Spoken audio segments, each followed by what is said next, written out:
بسم اللہ الرحمن الرحیم۔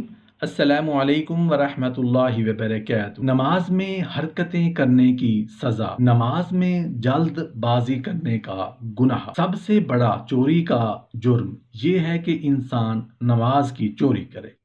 رسول اللہ صلی اللہ علیہ وآلہ وسلم نے ارشاد فرمایا، بدترین چور وہ ہے جو نماز کی چوری کرتا ہے۔ صحابہ کرام نے عرض کیا، اے اللہ کے رسول، نماز کی وہ کیسے چوری کرتا ہے؟ رسول اللہ صلی اللہ علیہ وآلہ وسلم نے فرمایا، نماز کے رکوع اور سجدوں کو مکمل طریقے سے ادا نہیں کرتا۔ جلد بازی انسان کی فطرتی خصلت ہے، ارشاد باری تعالیٰ ہے، اور انسان بڑا جلد باز ہے۔ دوران نماز عدم اطمینان، رکوع اور سجدے میں پشت کو برابر نہ کرنا، رکوع سے اٹھنے کے بعد پیٹھ سیدھی نہ کرنا، دو سجدوں کے درمیان مطمئن ہو کر سیدھا نہ بیٹھنا، یہ ساری باتیں آج اکثر نمازیوں میں دیکھی جا سکتی ہیں، اور شاید ہی آپ کو کوئی ایسی مسجد ملے جو اس قسم کے نمازیوں سے خالی ہو۔ اکثر مسجدوں میں عدم اطمینان اور عدم خشوع والے نمازیوں کے کئی نمونے آپ کو ملے، حالانکہ نماز میں مکمل توجہ، اطمینان، سکون اور وقار یہ نماز کا رکن ہے، جس کے بغیر کسی کی نماز درست نہیں ہو سکتی، اور اس معاملے میں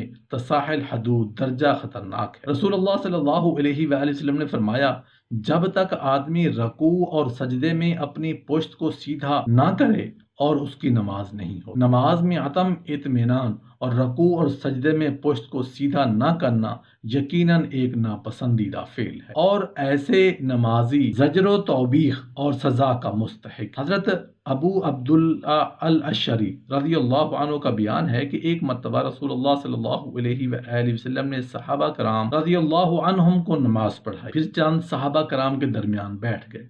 اتنے میں ایک آدمی مسجد میں داخل ہوا اور نماز پڑھنے شروع کی۔ دوران نماز وہ جھکتا اور سجدے میں کوے کی طرح ٹھونگے مارتا، یعنی سجدے میں سر رکھتے ہی فوراً اٹھا لیتا، جس طرح کوا کھانے والی چیز میں جلدی جلدی چونچ مارتا۔ رسول اللہ صلی اللہ علیہ وآلہ وسلم نے صحابہ رضی اللہ عنہم سے فرمایا، اسے دیکھ رہے ہو؟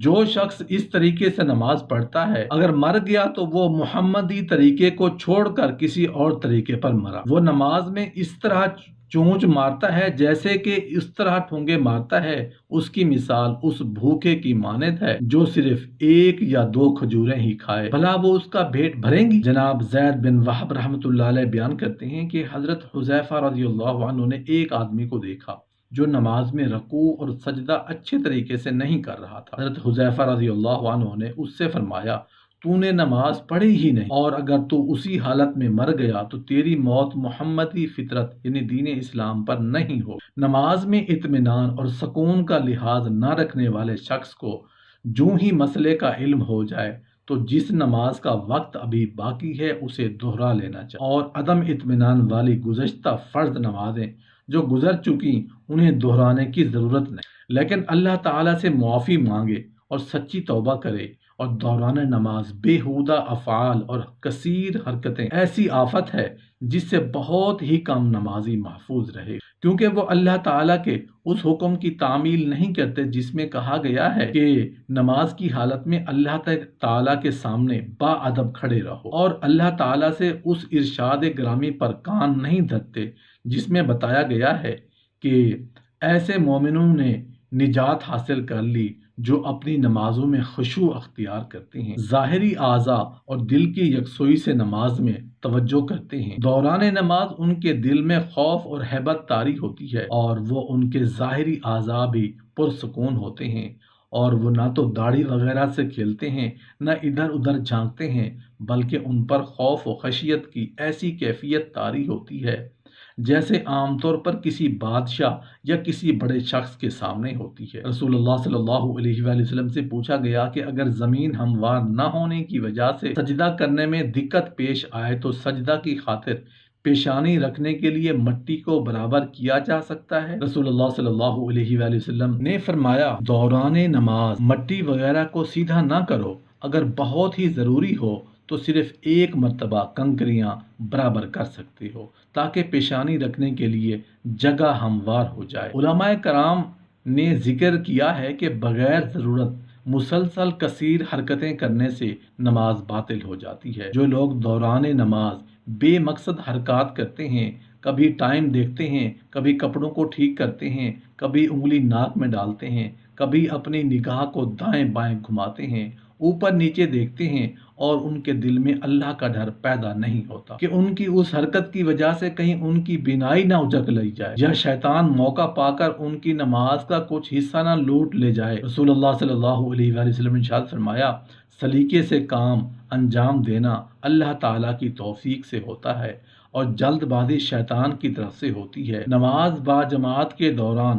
آدمی اکثر مشاہدہ کرتا ہے کہ اس کے دائیں بائیں کھڑے متعدد نمازی رکوع، سجدے، تکبیرات، حتیٰ کہ سلام پھیرنے میں بھی امام سے آگے بڑھ جاتا، اور بسا اوقات تو یہ مخالفت وہ خود اپنے بارے میں خیال کرتا ہے، اور بہت سی نمازی امام سے سبقت کو بہت معمولی خیال کرتے ہیں، اسے کوئی خاص اہمیت نہیں دیتے، حالانکہ یہ ایک صحیح حدیث میں نبی کریم صلی اللہ علیہ وآلہ وسلم نے اس کے متعلق بہت سی سخت وعید منقول ہے۔ آپ صلی اللہ علیہ وآلہ وسلم نے فرمایا، جو شخص اپنے سر کو رکوع اور سجدے میں امام سے پہلے اٹھا لیتا ہے، کیا وہ ڈرتا نہیں کہ کہیں اللہ اس کے سر کو گدھے کے سر جیسا نہ بنا دے؟ اگر نمازی سے یہ مطلوب ہے کہ وہ نماز پڑھنے کے لیے سکون اور وقار سے چل کر آئے، تو دوران نماز کس قدر سکون اور وقار مطلوب ہوگا، اس کا اندازہ ہر عقل مند آدمی بخوبی کر سکتا ہے۔ امام سے پہل کرنے اور پیچھے رہنے کا مفہوم بعض لوگوں کے نزدیک بہت غلط ملت ہو گیا ہے۔ ایسے لوگوں کو جاننا چاہیے کہ فقہاء کرام نے اس کے متعلق ایک سنہری قاعدہ بیان فرمایا ہے۔ مقتدی کو چاہیے کہ اس وقت حرکت شروع کرے جب امام کی اللہ اکبر ختم ہو، یعنی جو ہی امام کی زبان سے اللہ اکبر کی را ختم ہو، مقتدی فوراً ہی اپنے امام کی پیروی میں قیام، رکوع، سجدہ وغیرہ کے لیے حرکت کریں۔ امام کے اللہ اکبر ختم ہونے سے نہ پہل کریں اور نہ تاخیر کریں۔ اس طرح سے معاملہ بڑے صحیح طریقے سے چلے گا۔